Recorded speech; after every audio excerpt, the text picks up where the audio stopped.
Hello everyone, welcome to my channel. This is Priya Bhargav. Today we are going to do rational emotive therapy, which is also called RET. RET is a subsection of Unit 3, Theoretical Approaches to Counseling. Unit 3 is a part of Block 1, Group B, MPCE 021, Counseling Psychology. Friends, rational emotive therapy Albert Ellis ने दी थी, जो cognitive behavioural therapy के master माने जाते हैं, जिन्होंने ये कॉग्निटिव बिहेवियर थेरेपी 1955 में स्टार्ट की थी। ये टेक्निक ये एज्यूम करती है कि जो हमारे कॉग्निशंस हैं, कॉग्निशंस मतलब थिंकिंग समझ सकते हैं, इमोशंस और बिहेवियर ये आपस में इंटरेक्ट करते हैं और इनका जो रिलेशनशिप होता है एक दूसरे से वो कॉज एंड इफ़ेक्ट का रिलेशनशिप होता है। यानी कि हमारे जो थॉट प्रोसेस है वो हमारे इमोशंस पे असर डालता है और जो हमारे इमोशंस हैं वो हमारे बिहेवियर पे असर डालता है।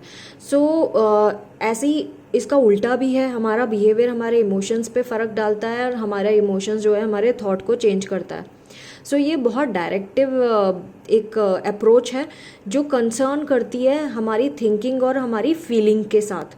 हमारे जो इमोशंस होते हैं वो हमारे बिलीफ सिस्टम पे बेस्ड होते हैं। हम क्या बिलीव करते हैं, हम क्या इवेलुएट कर रहे हैं अपनी लाइफ सिचुएशन से, उस लाइफ सिचुएशन को किस तरह से देख रहे हैं, कैसे इंटरप्रेट कर रहे हैं और हम उस लाइफ सिचुएशन में रिएक्शंस कैसे दे रहे हैं। ये सारी चीज़ें हमारे इमोशंस पे डायरेक्ट असर डालती हैं। ये एक एजुकेशनल प्रोसेस है RET। इसमें जो क्लाइंट है ये लर्न करता है ऐसे कौन से इर्रेशनल बिलीव्स हैं उसके। इर्रेशनल मतलब जो लॉजिकली करेक्ट नहीं है, जो हटके हैं, जो एक लाइफ के नॉर्मल प्रोसेस पे असर डालते हैं क्योंकि वो नॉर्मली नहीं सोचे जा रहे। तो जो इर्रेशनल बिलीव्स हैं उसको क्लाइंट आइडेंटिफाई करना सीखता है और उसको चेंज करने की कोशिश करता है। तो ये एक ऐसी टेक्निक है जहाँ पे वो अपने इर्रेशनल बिलीव्स को रैशनल बिलीव्स और इफ़ेक्टिव थिंकिंग से चेंज कर देता है। व्यू ऑफ ह्यूमन नेचर की बात करें तो हम जब बॉन्ड होते हैं तो हमारी पोटेंशियल होती है दोनों चीज़ों की, रैशनल और इर्रेशनल दोनों तरह की थिंकिंग की। जो बायोलॉजिकल और कल्चरल टेंडेंसी है वो हमें परमिट करती है कि हम क्रुकेडली सोचें, मतलब चालाकी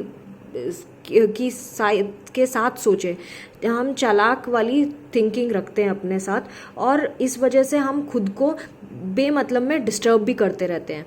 ऐसा RET की ह्यूमन व्यू है। जो ह्यूमन्स हैं वो सेल्फ टॉकिंग इंडिविजुअल माने जाते हैं, सेल्फ इवेलुएटिंग और सेल्फ सस्टेनिंग इंडिविजुअल माने जाते हैं। यानी हम अपने से बात करते हैं, अपने आप को इवेलुएट भी करते हैं कि हमारा कौन सा प्रोसेस, हमारा कौन सा बिहेवियर सही है, कौन सा गलत है, इस तरह का, और हम इस तरह का रिएक्शन देते हैं जिससे हम आगे सर्वाइव कर जाते हैं। ह्यूमन नेचर इस तरह का होता है। हम इमोशनल और बिहेवियरल प्रॉब्लम्स डेवलप इसीलिए करते हैं क्योंकि हम अपने प्रेफरेंसेस अपनी नीड के अकॉर्डिंगली गलत चूज़ कर लेते हैं। हमारी नीड्स क्या होती हैं? लव, अप्रूवल, सक्सेस, ये हमारी नीड्स हैं। तो इन नीड्स को फुलफिल करने के लिए जो भी हम चूज़ करते हैं, अपनी चॉइसेस रखते हैं, वो अगर गलत हो जाए तो हमारा बिहेवियर और इमोशन दोनों में प्रॉब्लम आना शुरू हो जाती है। हमारी जो टेंडेंसी होती है डिस्टर्ब बिलीव्स की, और जो हम अपने थॉट प्रोसेस को सेल्फ टॉक से ख़राब कर देते हैं, वो इस ह्यूमन नेचर में इन्वॉल्व है। और हमारी ये कैपेसिटी होती है, हर एक इंसान की कैपेसिटी होती है कि वो अपने कॉग्निटिव, इमोटिव और बिहेवियरल प्रोसेसेस को चेंज कर सके।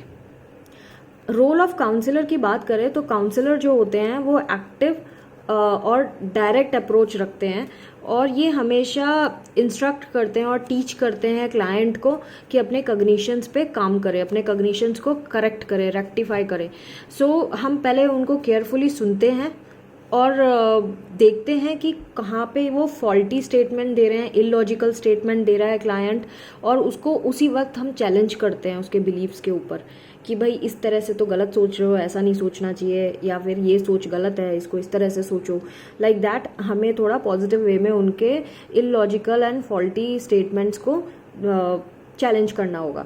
सो जो काउंसलर है वो फोकस करते हैं थॉट्स और बिलीव्स के ऊपर क्लाइंट के, कि वो किस तरह के थॉट्स रखता है, किस तरह के उसके बिलीव्स हैं। और जब हम आइडेंटिफाई कर लेते हैं और ये हम बता पाएंगे उनको कि कौन से बिलीव्स और थॉट्स हैं जो प्रॉब्लम क्रिएट कर रहे हैं। एलिस ने कुछ कैरेक्टरिस्टिक्स बताई थी काउंसलर के लिए, जो काउंसलर की कैरेक्टरिस्टिक होती है जिसकी वजह से हम क्लाइंट को बहुत अच्छे से डील कर सकते हैं। तो काउंसलर को ब्राइट होना बहुत ज़रूरी है, नॉलेजेबल होना ज़रूरी है, एम्पैथेटिक होना ज़रूरी है, परसिस्टेंट एंड साइंटिफिक होना ज़रूरी है।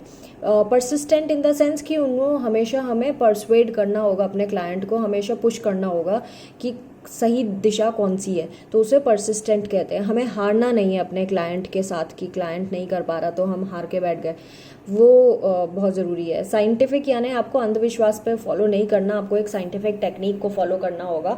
उसका जो अंधविश्वास है उसका दूर करने का काम भी हमारा ही होगा।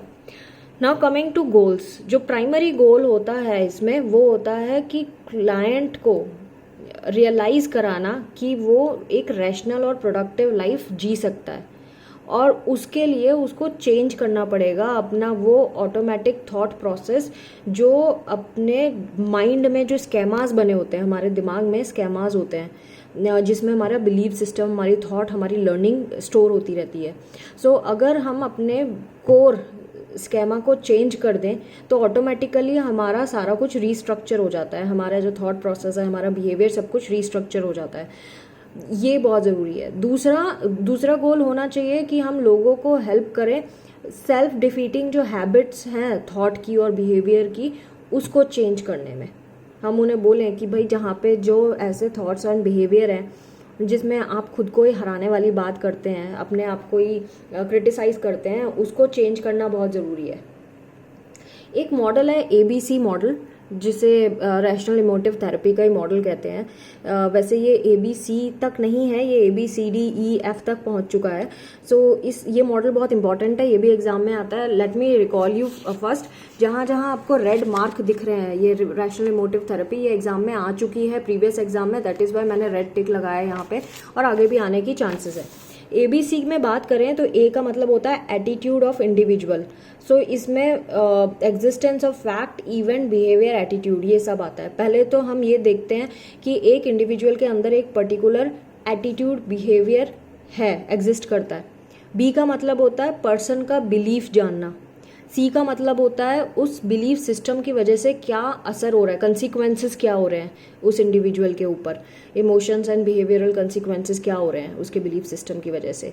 देन D का मतलब होता है डिस्प्यूटिंग, उसको चैलेंज करना, उसके जो बिलीव्स हैं जिसकी वजह से वो सफ़र कर रहा है उसको हमें डिस्कस करना है उसके साथ कि ये वाली चीज़ें हैं जो डिस्प्यूट क्रिएट कर रही हैं। देन E मतलब इफेक्टिव फिलॉसफी आफ्टर डिस्प्यूटिंग, जब हमने डिस्प्यूट किया उस बात के बिलीफ के ऊपर तो अब हम उसे इफेक्टिव सोच बताएंगे कि क्या सोचना चाहिए और क्या नहीं सोचा गया। Then for new set of feelings, और जब हमने उसकी सोच बदल दी तो उसको नए तरीके की फीलिंग्स आनी शुरू हो जाएंगी। तो ये ABCDEF बहुत इंपॉर्टेंट है, इसको बहुत अच्छे से करिएगा। इसको इन्होंने फ्लो चार्ट से भी बताया है, फ्लो चार्ट भी आप अच्छे से तैयार कर सकते हैं। देखिए A से एक्टिवेटिंग इवेंट, अब इन्होंने ये बताया कि ह्यूमन बीइंग जो है उसके अंदर ये सारी चीज़ें होती कैसे हैं। तो फर्स्ट है एक्टिवेटिंग इवेंट, कोई ऐसा इवेंट था जिसकी वजह से इंसान के अंदर कोई बिलीफ जागृत हो गया, कोई कुछ सोच पैदा हो गई, उस सोच की वजह से उस सोच के कंसिक्वेंसेस होंगे कि वो किस तरह से बिहेव करेगा और उसके इमोशंस किस तरह के हो जाएंगे। अच्छा, अब जब ये हो गया तो हम क्या करेंगे, जब हम डिस्प्यूट करते हैं, जब ये काउंसलर क्या करता है, डिस्प्यूट करेगा किस पे, उसके बिलीफ सिस्टम पे। हम उसके इमोशन और बिहेवियर को नहीं देखेंगे, हम ये देखेंगे इमोशन और बिहेवियर का कारण क्या है, क्यों वो ऐसा सोच रहा है, तो उसके बिलीफ पे हम डिस्प्यूट करेंगे। जब डिस्प्यूट होगा तो हम क्या इफेक्टिव फिलॉसफी होनी चाहिए वो हम डेवलप करेंगे उसके अंदर। जब उसके अंदर नई सोच पैदा हो जाएगी तो वो नई फीलिंग्स के साथ आगे बढ़ेगा। तो this is how this structure is. So इसमें एरोज पे ध्यान दीजिए, किस तरह से जा रहे हैं उस तरह से हम करेंगे। नेक्स्ट इज टेक्निक्स, कौन कौन सी हम टेक्निक्स यूज करते हैं RET में। जो दो बहुत प्राइमरी टेक्निक हैं वो हैं टीचिंग एंड डिस्प्यूटिंग। पहला जो टीचिंग है, फर्स्ट जो है, हमारे कुछ सेशंस, जो शुरू के सेशंस होते हैं काउंसलर के, वो क्लाइंट को टीच करता है कि हमारी इमोशंस की एनाटमी कैसे है, मतलब हमारे इमोशंस डेवलप कैसे होते हैं। ये जो हमने फ्लो चार्ट में बताया ना, हमारे इमोशंस है वो बिलीव से डेवलप होते हैं, बिलीव किसी इवेंट से डेवलप होता है, ये हम उसको सिखाएंगे। जब उसकी ये फीलिंग्स के बारे, उसको इमोशंस के बारे में जब पता चल जाएगा और ये पता चल जाएगा तो कि हमारी फीलिंग्स जो हैं वो किसी थॉट की वजह से आई है, किसी इवेंट की वजह से नहीं आई। और सेल्फ टॉक भी हमारे इमोशंस को इन्फ्लुएंस करता है। अगर आप अपने बारे में गलत सोचेंगे तो आपके इमोशंस रॉन्ग हो जाएंगे, आप नेगेटिव सोचेंगे खुद के बारे में, आप रोएंगे। सो अगर हम अपने बारे में अच्छा सोचेंगे तो हमारे इमोशंस भी पॉजिटिव रहेंगे। सो ये चीज़ हमें बताना पड़ेगा। सो ये तो था टीचिंग। सेकेंड है डिस्प्यूटिंग थॉट्स। इसका मतलब होता है डिस्प्यूटिंग थॉट्स, इसको 3 फॉर्म्स में देखा गया है: cognitive, imaginal and behavioural. Cognitive disputation के बारे में बात करें तो हम यहाँ पे डायरेक्ट क्वेश्चंस करेंगे, लॉजिकल रीजनिंग करेंगे और परसुएशन करेंगे कि जो उसकी सोच है अंदर से वो चेंज हो जाए।